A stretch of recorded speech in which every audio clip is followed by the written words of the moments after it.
Hello, my name is Derek Drake. I'm a 12th grader. Well, I guess that kind of figures why I'm doing this senior project. That's okay.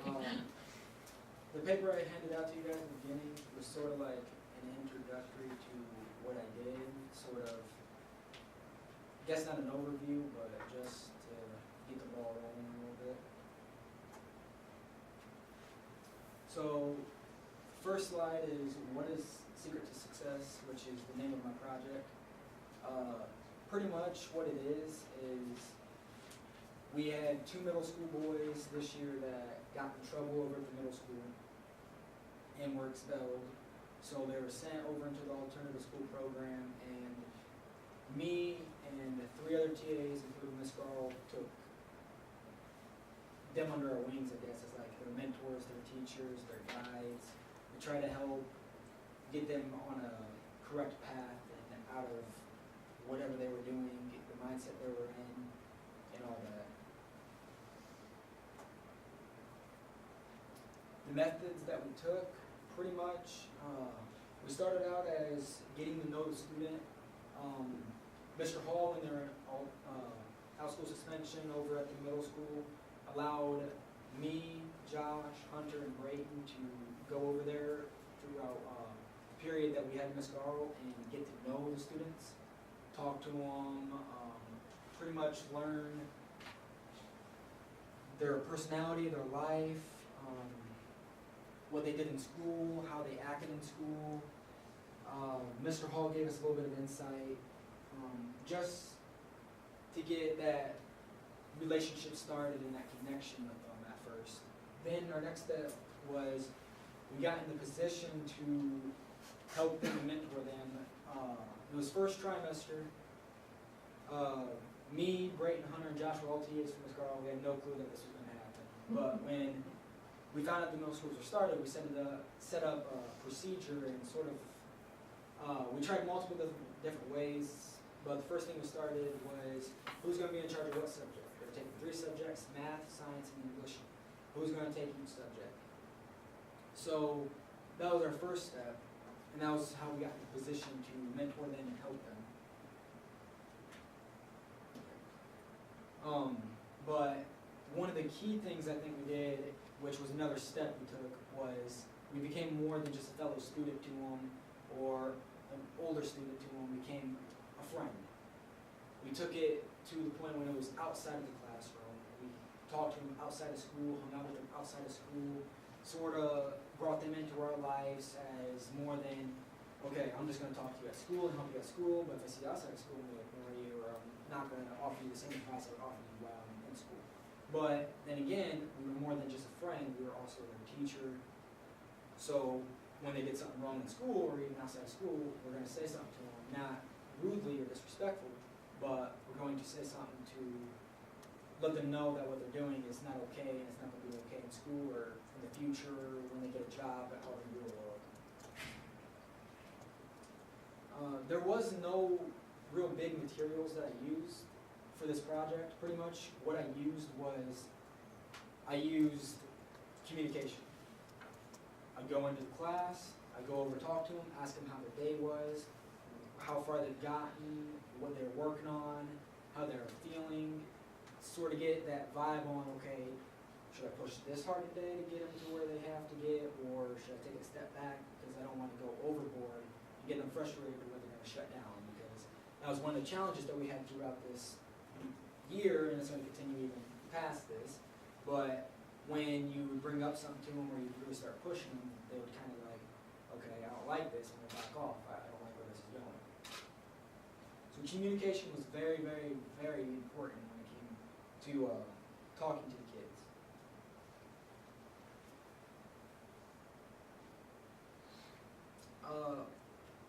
I didn't really rely on much of a schedule. I mean, my schedule was pretty much my class period that I had set up as my class schedules. First trimester, I believe it was 2nd period that I was in there, and then this trimester it's been the 4th period that I've been down there. I guess kind of just tried to go off the schedule of them, but we also had our own schedule and deadlines that we wanted them to reach. There's some setbacks to that, but we're getting there. content, I mean, that was the confusing part for me for the project when I was really thinking about it. It took me a lot of time to think about it, but kind of just went with it.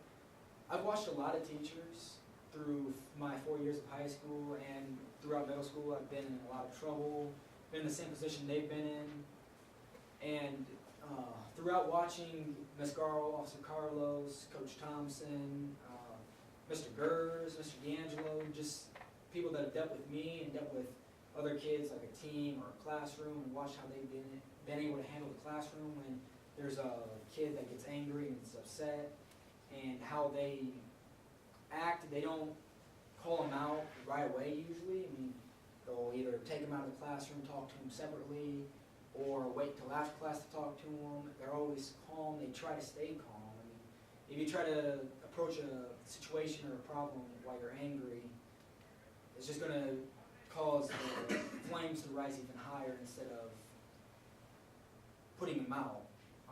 I've also watched Officer Carlos and Ms. Stroop and how they've handled those really high situations. They deal with more of the serious situations.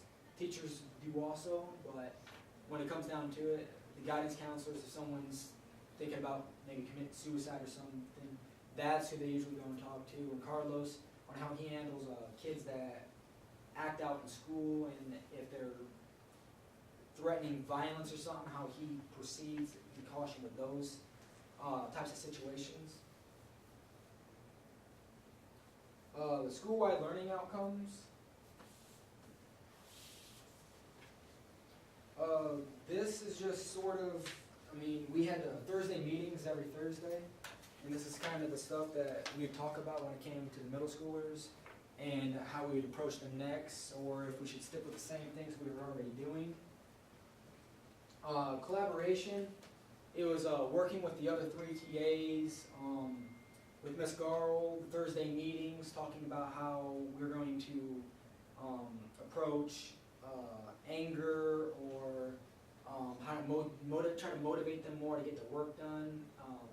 We had a lot of problems with them playing video games on the computer instead of doing their actual work. So actually, I think it's in that document right there where someone suggested blocking the video games on the computer instead of actually like trying to motivate them to do their work, just completely taking the problem out of the situation, which I didn't think was the best move.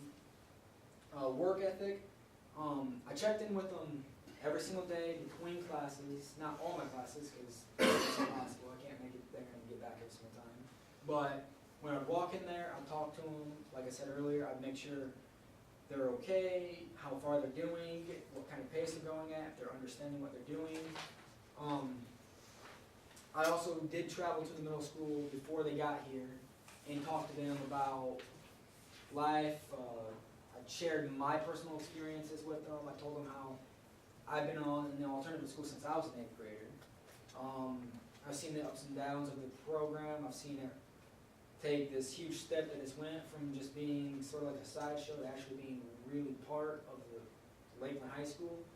When I was there, it was really sort of like nobody from the outside world could come in, and now there's people that come in that I never even knew Ms. Garl, but they do, and they come in and they talk to, and they need help. They come talk to Carlos.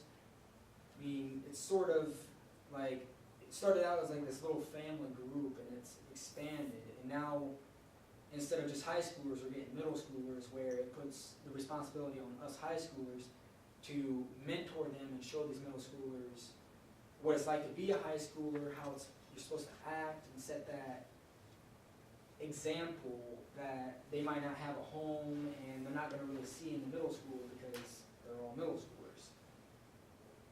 Oral communication.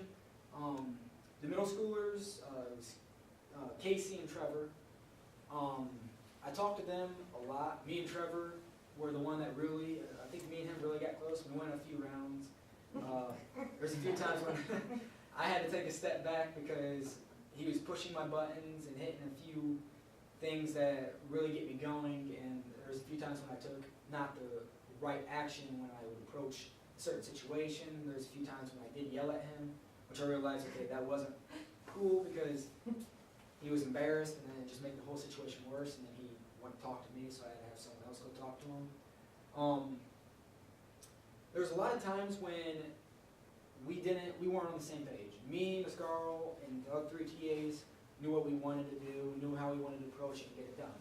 But Casey and Trevor didn't know how to, they didn't understand it. They didn't quite see where we were coming from. So there was a lot of times when we would invite them over to Ms. Garl's desk, have them sit down and explain to us what they would like to see happen, what they thought should happen, and then if we agreed with it, we'd say, okay, we can try that. Or if we didn't agree with it, we'd explain why we didn't agree with it.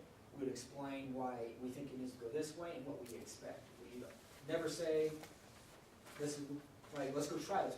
We always say we expect this to happen, so let's go get it done. And if something sets us back, then we can take a step back and try to rethink it to get a better approach to get the job done. Written communication, filling out the questions that are on the paper. Me, Josh, and Ms. Garl came up with a lot of different questions. There was questions that came from new ideas to how's this going, to what we can do better, and our wrongs and our failings, and just how we need to take that next step, and that we really need to take that initiative to admit that we were wrong, and that just because something wasn't going right, oh, they're not doing it right. We maybe set something up wrong and we didn't take the right action. And then critical thinking really came in with those Thursday meetings. They were usually during Edge.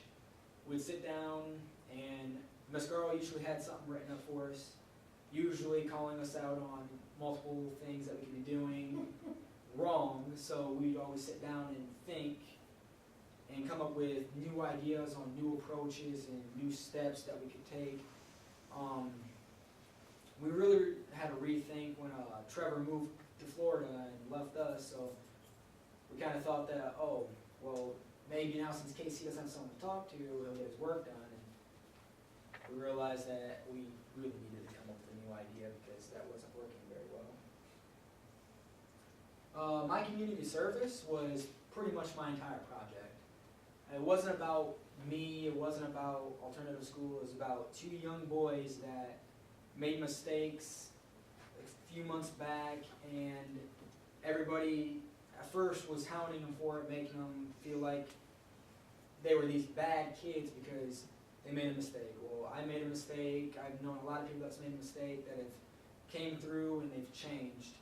So my goal with this whole thing was to get them to have the discipline, the motivation, and the mindset and the skills to not just do well in school, at home, in their life right now, but when they get older and they get into the job field and they get put in a certain situation, like at high school or middle school, when they get back to where they think that they need to do something that they know is wrong, but it feels like it's the only option, that they're going to have the skills to be able to stop, think, retract what they were already thinking, and then brainstorm or go and talk to an adult they trust and understand. Because when I talked to them at first, they didn't trust really any adults.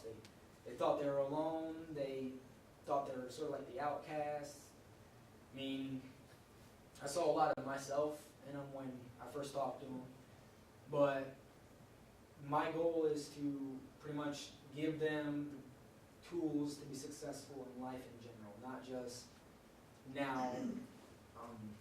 I've watched a lot of Eric Thomas motivational videos, and a lot of what he says is what I've thrown into my project. Like, if you want to be successful, you gotta want to succeed as much as you want to sleep, as much as you want to eat, as much as you want to breathe. And that's something I've explained to Casey and Trevor multiple times. They still don't quite understand it, but they know they know the line very, very well. So hopefully they can think about that when it actually comes down to it. They've also had their eyes opened a lot through probation and court. I mean, if we would have just let them come in and do their own thing, neither of them would be sitting anywhere but in a juvenile detention center. Because they came in thinking, oh, I'm going to do whatever I want, whenever I want, and I'm not going to do the schoolwork because I don't have to, and I'm not going to really care. But when we actually sat them down and explained that if you go in there with that attitude with Tonda's going to sit there and say, well, you know what, I'm just going to ship you off now because I don't see anything that's going to change it except for that. And when probation finally came up for both of them, they were both freaking out because they were behind in their schoolwork. They weren't listening very well. I mean, we sat them down every single day. We gave them the ability to make their own contracts and what they wanted to get done for the day. And then they would sign it, and they were really never meant that. They just weren't taking it very seriously until after Tonda and after Judge Vanderback.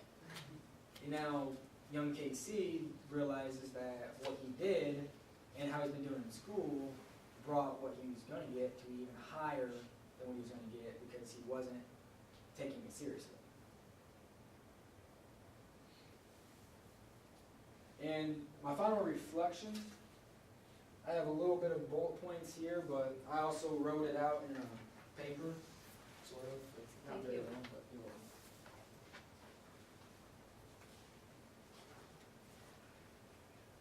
will. Overall, this project taught me a lot of lessons. I think it taught me more than it taught Casey and Trevor. I realized that when I was a young 8th grader and when I first came into alternative school, that I made Miss Garl's life miserable.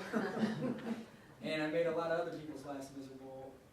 And one other thing that I think they've learned is, I was thinking about it, it's not in the paper, but I've been thinking about it all day, is that their actions affect more than just one person around them. Yesterday I was talking to Casey about, 2 days ago after his court hearing, Ms. Garl told me to go ask him how it went. And I went and asked him, and he told me what happened and all. And he was like, I mean, it feels like it's all good. And I'm like, okay. And I'm like, well, hope you know that if you don't, but he was worried about probation and how he had to go there every month, and he didn't like that. And I'm like, well, when I had probation, I only went to probation maybe twice. I was doing what I was told, I was getting my grades right, I wasn't breaking any rules, I was staying in at curfew, I was at home or I'd already been at home. So then brought it from formal to informal, and I was explaining what that was and how you could get it. And he's like, well, I really want that. And I'm like, well, it'd be nice because every single time you go see Tonda, your mom has to pay money. And he's like, we have to pay money for us to go see them since they told us to go there. I'm like, yes. And you also have to pay money when you go to court, your court dates and all that. And he's like, well, I didn't want to go. They wanted me to go there. I'm like, but you made the action. It's another thing to try to make you realize what you did was wrong and that you don't want to do it again and how you can correct it. And he's like, well, I didn't realize that it would affect my mom all this much. He's like, I thought I was just going to get kicked out of school, her have to drive me here every day, me get put on probation, and maybe just some gas fees. I'm like, no. It's also caused your mom to have stress. It's also your mom to worry about you. I mean, she could possibly lose her job because of some of the things that she's had to do to, she has to be here and get you here at this time. Maybe her job doesn't want her to leave, and she has to leave because if she doesn't, you get sent off because you didn't show up. I'm like, it affects more than just you. It affects your school teachers. It affects family members, your friends, even though I don't think you had the best friends at the time. It affects yourself. It affects everybody around you. It affects the school in a whole because it's another thing, more paperwork for teachers and people to fill out. It's just not you. And I think that really clicked with them yesterday. And I didn't really get to talk to them today because I was finalizing all this, making sure that everything was set and ready to go. But, I mean, I feel like he's ready to actually take that next step and start actually taking things seriously because I made a judgment call when I first went over there and met Trevor and KC, and I thought Trevor was going to be the one dragging him down, and it was all Trevor's fault that Casey was in the position he was in. And maybe it was Trevor's fault a little bit, but man, Casey, it wasn't Trevor that was dragging him down. Casey was using Trevor's wanting to talk to him constantly and play games with him constantly as an excuse because he honestly did not want to do the work. He made us believe for a while that he actually wanted to do the work, but once Trevor left, it was like getting hit with a frying pan because I realized Trevor wasn't to blame all the way. They both had to play a big role in it. I wanted to teach them a lot of goals. Like I said, I wanted to set them up with the life skills to get them to where they needed to go. But I wanted to do it in a way that never happened to me. I mean, I was raised without my mom, without my dad, without my grandma and grandpa, pretty much. And one thing I was trying to make Trevor and Casey realize is how important family is also. Because Trevor and Casey seem like, when it comes down to their mom at least, I mean, I heard Trevor say 1,000 bad things about his mom. And I looked at him, he said how if his mom wasn't there, he wouldn't really care. He wouldn't miss her. And I looked at him and I said, I don't believe that you honestly would not miss her for the fact that it's your mother. She's been there, she's raised you, she supported you from day one, even if it hasn't felt like that at times. Because I thought the same thing. My mom wasn't there, she didn't care about me. Well, once Mama was finally out of the picture, I realized she made a lot of mistakes, she messed up a lot, but she still cared. She's still there when my dad wasn't there. She was still there when all those stepdads weren't there. She was always there. It was always me and her. And Casey seemed like he was more close to his grandma than he was to his mom. And then when grandma was no longer there, I kind of got worried because I thought, well, now we have to worry about this, and we have to rethink this, and then he's not going to communicate with mom as well now because grandma's gone. But to be all honest, I think that could have been a good thing because it could bring them close. And I've had a conversation with Casey. I mean, he loves his mom, but he doesn't really understand why she gets so upset. I think he does, but then again, I think he just doesn't want to admit that what he's doing is wrong. I mean, family was extremely important to a lot of people in the room. I mean, we've all made sacrifices for them. And I think that's one thing that Casey and Trevor can take away from when they leave the alternative school, leave Miss Garl, leave Officer Carlos, is family's more than your mom, your brother, your sister, your dad, your grandma, your grandpa. It's the people that come into your life, that your friends, school teachers, police officers, just people that help you from day to day, that are actually there for support, because family's more than just blood. It's the people that support you. I mean, my biological dad wants to be in my life, but doesn't want to support me, so be it. He can stay out of my life. It doesn't bother me anymore. I dealt 17 years without him. I can do it again, but people like Miss Garl and Officer Carlos and Miss Stroop, I mean, if they were just up and gone, I think that would affect me a whole lot more than my dad passing away. I don't think I would even cry. I mean, man, that was my dad, but where was he my entire life? Why did you want to make an effort at the end and then just drop me off again? Overall, I think throughout the project, Trevor and Casey, after Trevor left, he left different than he was. He came in, he didn't like any of us, he didn't want to listen to any of us, but when he left, he made sure he said goodbye to all of us, he hugged us, he thanked us, he even cried because, I mean, we got through to him. We showed him that not all people are heartless or don't care or are just going to shove him aside because he made a mistake and that he messed up. So that's one thing I know that he can take away, and that he can actually start giving other people chances, because just because people messed up doesn't mean everybody's going to mess up and everybody's going to do you wrong and make you feel bad or try to hurt you.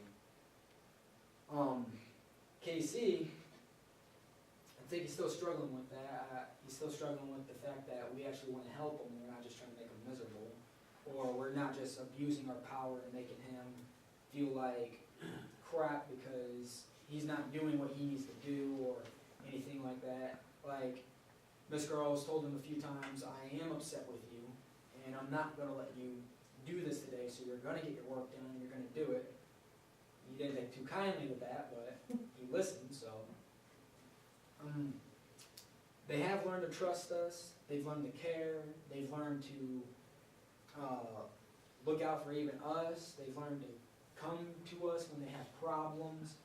They've learned to actually ask for help on schoolwork. They've learned to actually look up the information. It's a big transition going from learning in a classroom to learning by yourself without a teacher there explaining things to you and having to actually go and look the information up. If you can't find anybody that understands it and learning off a computer. I mean, I hated it when I had to do it, and I know Trevor and Casey hated it just because I learned better in a speaking environment than reading stuff and then trying to learn it that way. So they've learned to actually go back and look up the information, which helps a lot. I think the biggest growth they've made though is just they've grown in general. They went from little middle school boys to boys that have the potential to make that next step and become leaders in the middle school, in the high school, at jobs within their family. They can be a role model to younger siblings, friends, other fellow students. I mean, when they arrived, October 9th, I believe, is when they got here, they thought smoking weed, getting in fights, staying out late, back-talking teachers was cool. I mean, they thought looking at a teacher saying, well, I didn't do my homework because I didn't feel like doing my homework and there's nothing you're going to do about it was cool. Now they realize that that attitude that they had and that mindset they had took them from not getting in trouble to first time they get in trouble being kicked out of school and can't come back to school until they do their time. I mean, in my mind, expulsion's, it's a second chance, but it's sort of like going to jail or prison. I mean, you're not coming back until you do your time. So if you want to run away, you can run away, but you're never going to be free because you're always going to have to look behind your back. Sort of just like with alternative school. If you don't want to go, you're going to miss out on getting your credits, you're going to fall behind in school. I mean, you're not going to get the opportunities that you have. I mean, with alternative school, you can get ahead in your classes, have a chance to graduate early, take advantage of it, get extra credits. Get to the point where you can take college courses when you get to that point to get set up for college. I mean, our big thing is it's not academics to the full length like I think a lot of schools are. It's also behavior.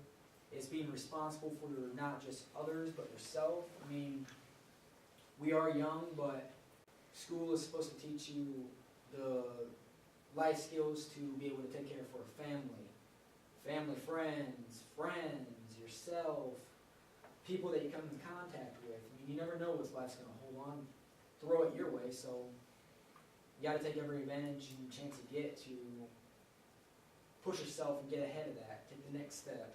Be one step ahead, always. And I think by at least the end of this year, we can give them enough skills before Casey goes back to middle school to where he's not going to wind it up right back where he was. He's going to do better in school. He's going to make the effort in school to actually try to strive. I asked him 2 days ago what he wanted to be when he got older, and he said he wanted to skateboard like his older brother. And I said, well, do you want to go to college? He's like, well, I don't know. And I'm like, okay, well, tell me this. Has anybody ever told you that you can't go to college because you just aren't meant to do that? Your families never did that, and you're going to fall down the same path as your family. He's like, probably behind my back, but no one's ever said it to me. And I'm like, does that make you angry thinking that people said it behind your back? And he's like, well, yeah, I mean, kind of hurts that people don't think that. They don't think that I can do this. And I'm like, so why don't you use what people say as motivation to succeed, to overcome what you don't think you can be what you want to be. Go after your goals, set those goals. When I asked Trevor that early in the year, he kind of broke down because he's been told that by family members, by fellow students and other students' parents and all that. And that's sort of one of the things that was holding him back is he had in his mind that he belonged to go to jail, he belonged to just be like family members because it's his family and what the bloodline shows is what the bloodline is supposed to be, which is not what it's supposed to be.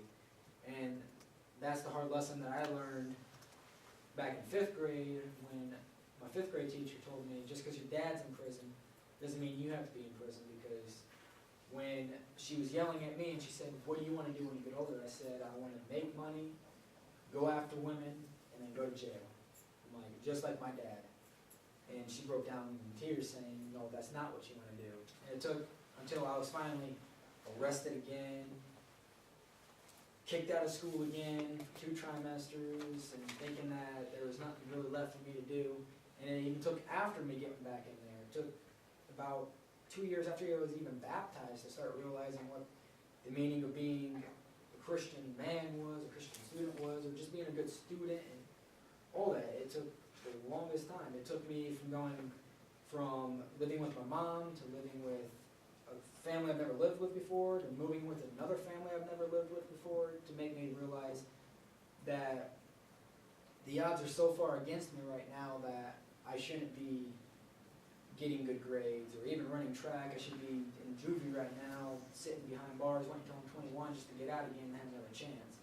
But I took that step to try to get myself out of the position, and that's exactly what I want to do for Casey and Trevor. I want to help them now before they have to go through all that pain, all that disappointment, all that letdown that they watched growing up already with their family, and that I had to experience because it wasn't fun.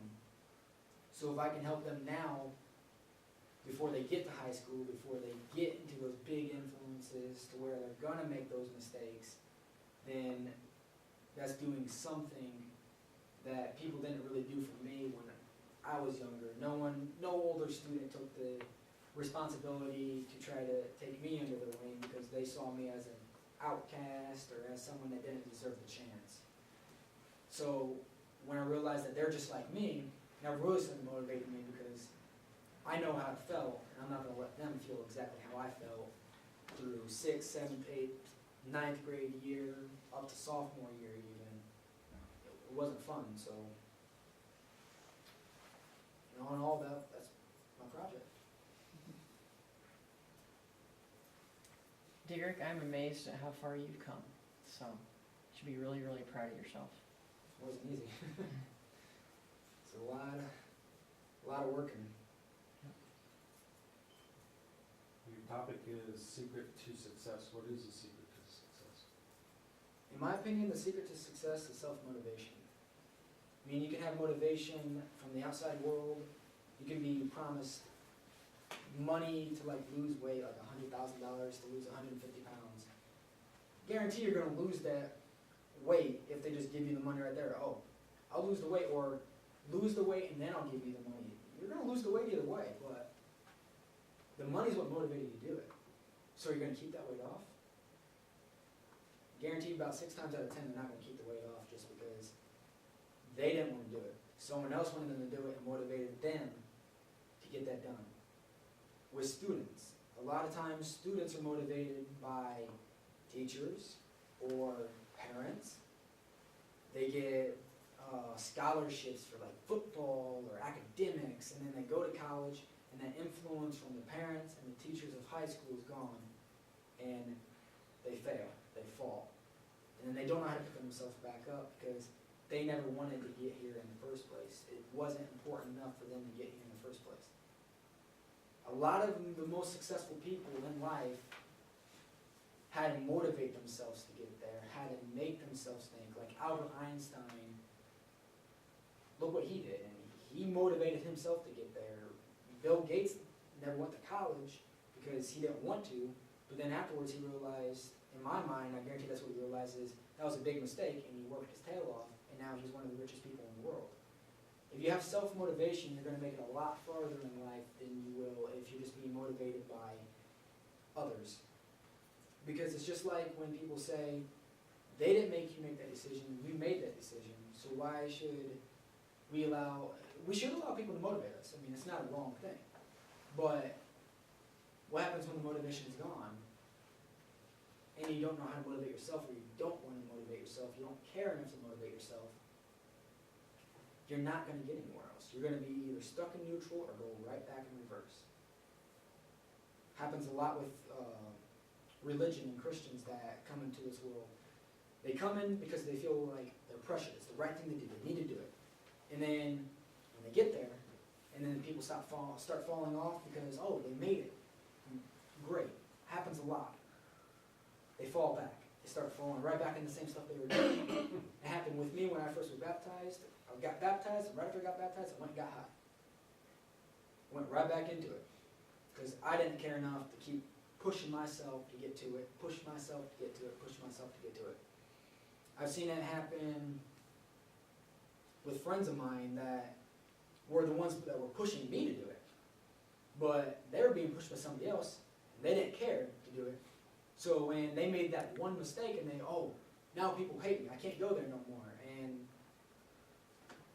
now they're 19 years old, probably not going to go to college, wants to be a police officer, but can't stop getting high. Because that's what he wants to do. He doesn't want to succeed. He wants to freeload off mommy and daddy, but he doesn't want to succeed.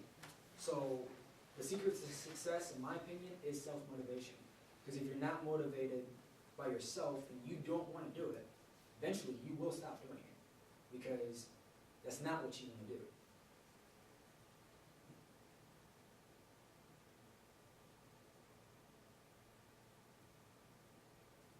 I think you could go on the speaking trail, Derek. I think you can, speaking of motivation, be a motivational speaker I've in been front told of that any before. number of people. So, excellent job. Do you have a question, Ms. Costa? I know you, I know where you've been, I see you, I'm excited that you figured it out. I guess I do have one question. What would happen if you did find that, Casey didn't make it? I mean, what will it do to you if for some reason you think he's going the right way and he does exactly what you did before, you know, you go back into the wrong things? What will that do to you? It's gonna make, I'm gonna be upset, but I'm not gonna blame myself. Because I'm gonna give into him as much as I can with the time that I have. Give him every bit of information and every chance that I have to give him until he's gone, until I really cannot help him anymore. Even when he's back over there.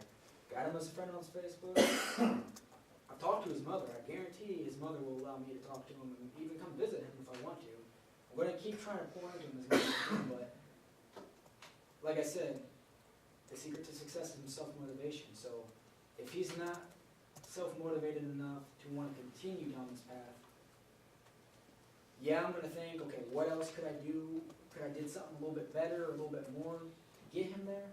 But I'm not going to, yeah, I'll probably roll over a few nights, not get much sleep thinking about it, but eventually it's going to hit me, even though I'm saying it now.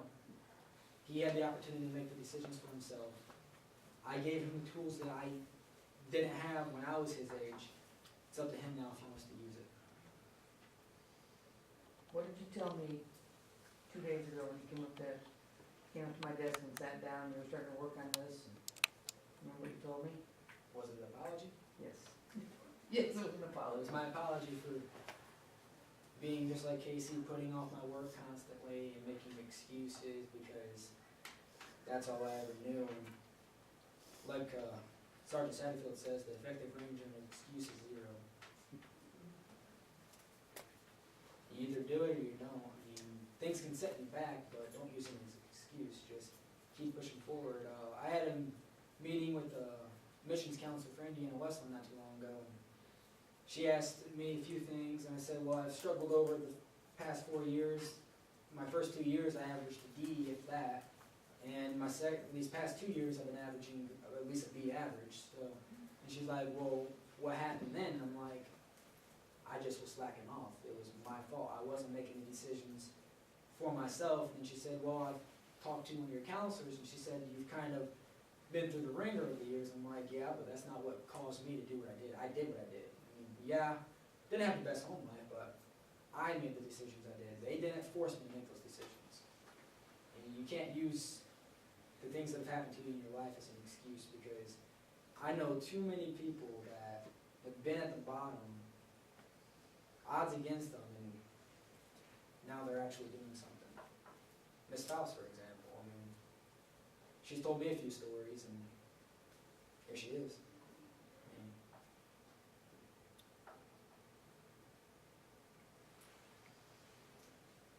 Don Faust is another good example. Miss Faust's husband, not trying to bribe one of the judges or anything, but Don- It's already, it's already spoiled. Don Faust, in and out of foster care just like me, and he's one of the reasons why I want to be a police officer, because he's the one that kind of got me to start talking about what was going on at home, because one night my friend said something to him, and instantly he wanted to start talking to me, and went home with me that night, came up to the door with me that night, and attempted to step in the house, asked my mom if he could come in, and she turned him down immediately, because my stepdad was supposed to be somewhere else, and he wasn't, but,